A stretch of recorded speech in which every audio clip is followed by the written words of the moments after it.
আসসালামু আলাইকুম রহমতুল্লাহ। আমরা এই মুহূর্তে দাঁড়িয়ে আছি ঢাকার প্রাণকেন্দ্র ধানমন্ডি মোহাম্মদপুরের একবারেই কাছে মধুহাজি রিভার ভিউর ৩ নাম্বার রোডের দিগন্ত টাওয়ার প্রজেক্টে। আজকে আমরা প্রজেক্ট ওনার থেকে জানবো এই প্রজেক্টে আপনাদের জন্য কি কি সুবিধা রাখা হয়েছে।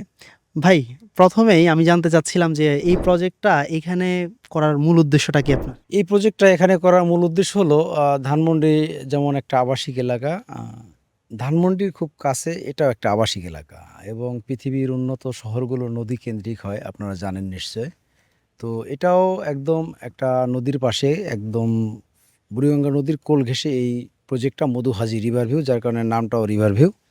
তো সেই প্রজেক্টে আমরা এই কারণেই নিয়েছি, এখানে মনোরম একটা পরিবেশ থাকবে যেহেতু নদী পাশে, এবং একটা হাউজিং মানে বুঝতেই পারছেন, সেখানে সবুজ শ্যামল থাকবে, সেখানে পার্ক থাকবে, সেখানে মসজিদ, মাদ্রাসা, স্কুল, কলেজ এগুলো সবই থাকবে।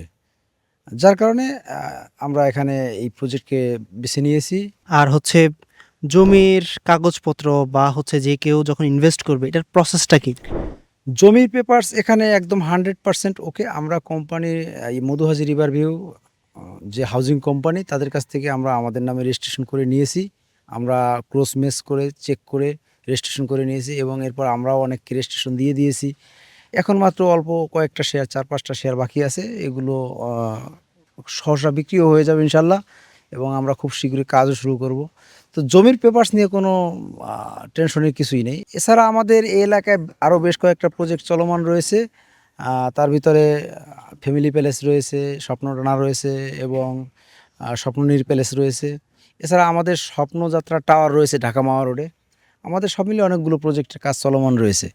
নির্মাণকালীন সময় পেমেন্ট কিভাবে নেবেন? এটা কি আপনার ধাপে ধাপে নেওয়া হয় নাকি হচ্ছে আপনি একবারেই দিতে হবে? না, না, নির্মাণের যে খরচগুলো সেগুলো ধাপে ধাপে নেওয়া হয়। কারণ পাইলিংয়ের সময় আমরা পাইলিংয়ের টাকা নেব, বেসমেন্ট করার সময় আমরা বেসমেন্টের টাকা নেব। এরপর প্রতিটি ছাদের জন্য আলাদা আলাদা ইনস্টলমেন্ট হবে। প্রতি ছাদের জন্য প্রতি মাসে একটা করে ইনস্টলমেন্ট হবে, এবং যখন ছাদ কমপ্লিট হয়ে যাবে, ভেতরের কাজ চলাকালীন সময় ব্রিক ওয়াল এবং আদার্স যে কাজগুলো এগুলো পর্যায়ক্রমে চলবে। তখনও মাসে মাসে আমরা ধাপে ধাপে কিস্তিতে এই টাকাগুলো নিয়ে নেব এবং সেভাবে কাজ পরিচালনা করব।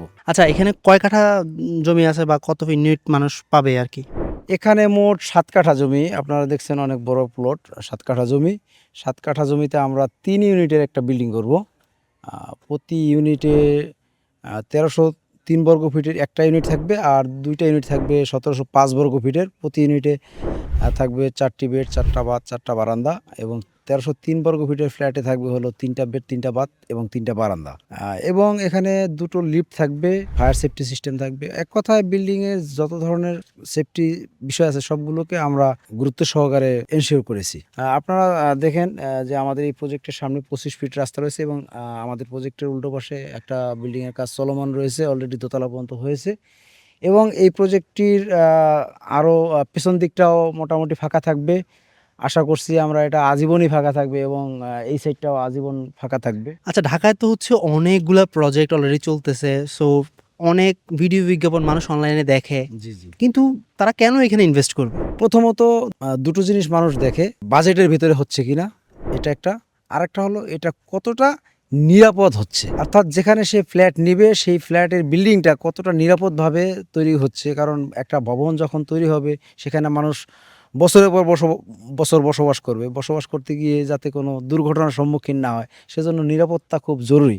আমরা এখানে সাধারণত দেখা যায় যে একটা প্লটে সয়েল টেস্ট করে একটা বিল্ডিংয়ের স্ট্রাকচারাল ডিজাইন করা হয়, কিন্তু আমরা সেরকম করি না। আমরা প্রথমে সয়েল টেস্ট করি, এরপরে আমরা একটা পাইল করি। আপনারা লক্ষ্য করবেন, এটা দেখাতে পারেন, আমাদের এখানে একটা টেস্ট পাইল করা হয়েছে। একটা পাইল করেছি আমরা, এবং এই পাইলটার উপরে ৩৫০ টন লোড দেবো আমরা। আপনারা দেখে থাকবেন ব্রিজের কাজে সাধারণত অনেক বস্তা, বালুর বস্তা দিয়ে রাখে, সেরকম আমরা লোড দেবো এখানে।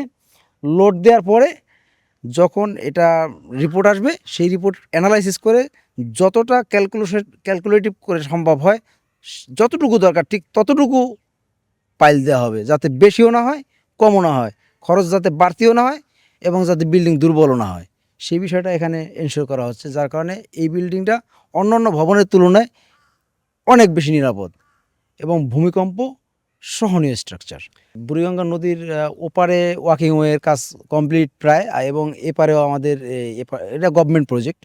এপারেও ওয়াকিং ওয়ে হবে, সেখানে মানুষ হাঁটাহাঁটি করতে পারবে বিকেলবেলা সকালবেলা। তাদের উদ্দেশ্যে বলবো, আমরা আসলে কথায় বিশ্বাসী না, আমরা কাজে বিশ্বাসী। আপনারা আসেন, আমাদের প্রজেক্ট দেখেন, প্রজেক্ট দেখার পরে আমাদের পেপার চেক করবেন এবং আমাদের কাজের যে প্রক্রিয়া, আমরা যে বিষয়গুলো এনশিওর করি সেগুলো আপনার যদি ভালো লাগে যে না এগুলো খুবই গুরুত্বপূর্ণ দরকারি, তাহলে আপনারা এখানে ইনভেস্ট করতে পারেন নিশ্চিন্তে নির্দ্বিধায়।